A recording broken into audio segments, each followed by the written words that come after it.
नमस्कार। चलिए एक कहानी में चलते हैं। जरा सोचिए, घने जंगल के बीच एक पुरानी भूली बिसरी झोपड़ी।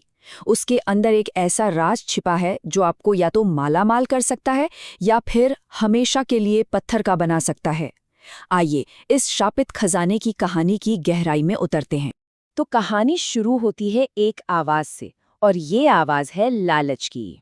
ये है भीमा, एक चोर जिसे लगता है बस उसकी तो लॉटरी लग गई है। उसकी आंखों में इस वक्त सिर्फ एक ही चीज की चमक है, बेहिसाब दौलत। पर जैसा कि होता है, हर खजाने की एक कीमत होती है, और ये कोई मामूली खजाना नहीं था। भीमा को बहुत जल्द पता चलने वाला था कि इस सोने की एक बहुत ही भयानक कीमत चुकानी पड़ती है। और इसका अंजाम बहुत बहुत ही भयानक हुआ। भीना का लालच ना उसे अंधा कर देता है।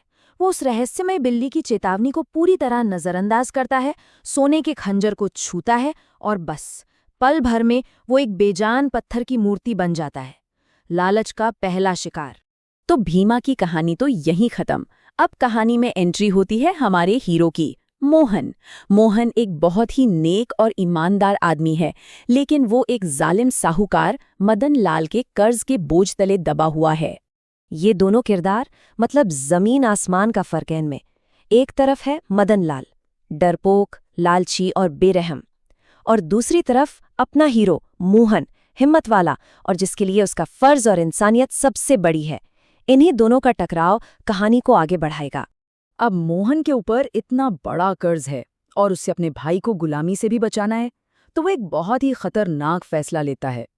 वो उस शापित जंगल में जाने का फैसला करता है जहां से कहते हैं कि कोई जिंदा वापस नहीं आता, ताकि वो कीमती लकड़ी बेचकर अपना कर्ज चुका सके।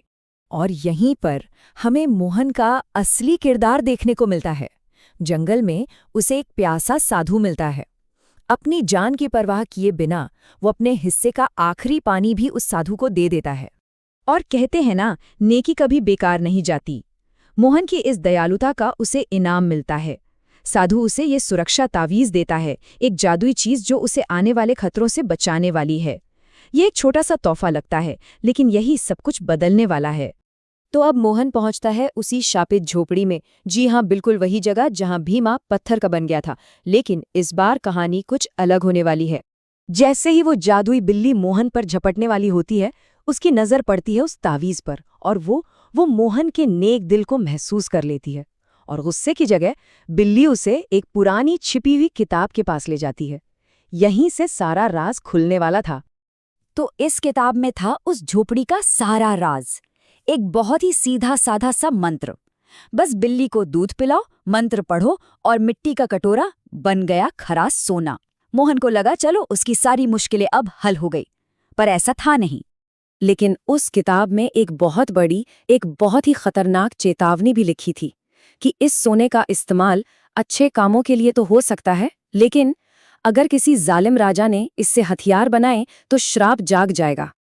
और बस यहीं से कहानी हाथ से निकलनी शुरू हो जाती है। मोहन का वो सोने का कटोरा एक ऐसी चेन रिएक्शन शुरू कर देता है जिसे वो रोक ही नहीं सकता। और इसकी वजह सिर्फ एक इंसानी लालच। और देखिए ये लालच कैसे एक बीमारी की तरह फैलता है। पहले सुनार, वो फौरन साहूकार को बताता है।